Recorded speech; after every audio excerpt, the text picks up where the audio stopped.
Bonjour à tous, dans cette vidéo, donc, nous allons voir une nouvelle manière, une autre manière de ouvrir et fermer la pince. Donc je vous avais dit le open et close un jour sera plus utilisé. Pour cela, nous allons donc créer une nouvelle variable. Tutopic ici, on fait ajouter nouvelle donnée. Et puis ça va être un type DIO, donc ça va être de type booléen. C'est le même type que le close trigger qu'on avait mis sur la pince, hein, je vais le remontrer. On va l'appeler dépince pour que ça soit parlant. On met OK.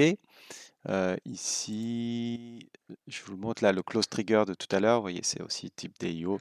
Donc c'est associé à une ouverture, fermeture, quoi, une entrée du système.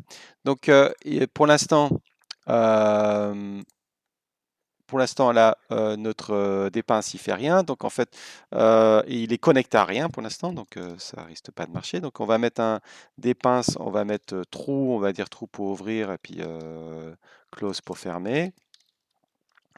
Alors, par rapport à mon programme d'avant, j'ai rajouté un wait and move en plus. Ici, ou je sais plus où. Je crois qu'il y en a un endroit où j'avais pas mis de wait and move dans le programme précédent, dans la vidéo précédente.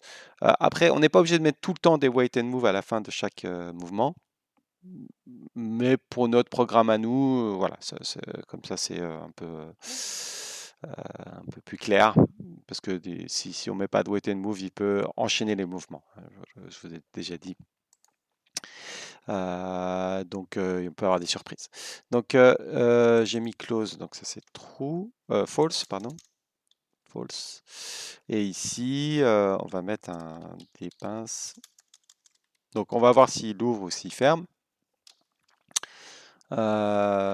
Et donc, ça, on peut le mettre en commentaire maintenant. Open, close, open, close. Voilà. Et donc, autre chose à savoir, c'est que il faut mettre un delay. Parce que dans l'open, il y avait un wait and move. Ici, il faut mettre un delay, le temps d'ouverture et de fermeture. On ne peut pas mettre de wait and move parce qu'il n'y a pas de mouvement là. C'est juste on ouvre, on ferme. C'est 1 ou 0, quoi. Donc, un delay, je ne sais plus si c'est en secondes ou en millisecondes. Donc, on va en profiter pour regarder une fois la doc. Je vais aller dans l'aide, aide de Val3. Ici, je vais cliquer sur delay. Voilà, fonction. Secondes. Alors bon, c'est pas parce qu'il y a marqué secondes que c'est des secondes, mais bon, on va estimer qu'ils ont bien fait les choses. Parce que c'est le nom de la variable, mais bon, généralement on prend des noms parlants. Donc ici on va mettre 0,2, hein, ça correspond à peu près à ce qu'on avait mis dans ces valeurs-là, là.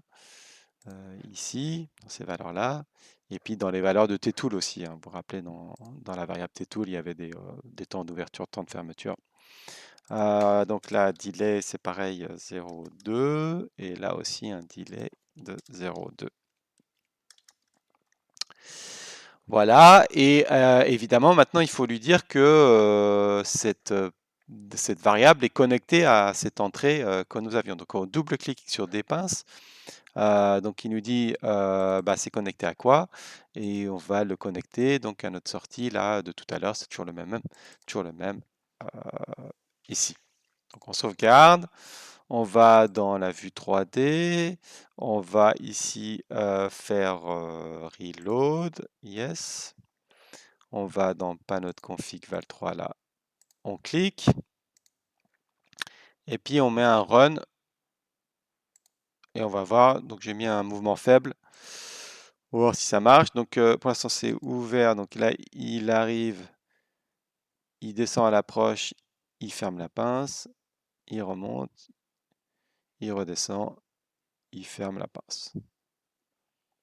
Magnifique. C'est beau. Ça marche du premier coup. Donc, si jamais vous vous trompez ou si jamais un truc qui marche pas bien, regardons quand on inverse, quelle chose on obtient. Quand on inverse, vous allez voir, il va pousser la pièce. Donc, il faut que je recommence pour qu'il pousse la pièce, sinon on va pas le voir. Voilà, je vais aller là, je vais faire reload. Yes. Run. OK. Ah, là, il ferme donc, c'est inversé. Là, arrive ici, il pousse la pièce, il ouvre. Voilà. Je vais mettre plus rapide là cette fois. Bom, bom, bom, bom. Ok. Donc, euh,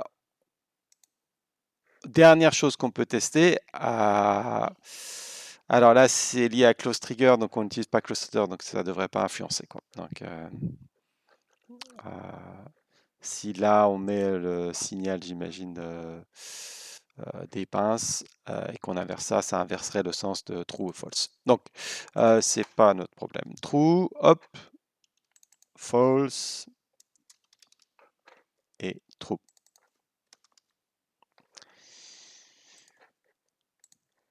Voilà, à bientôt.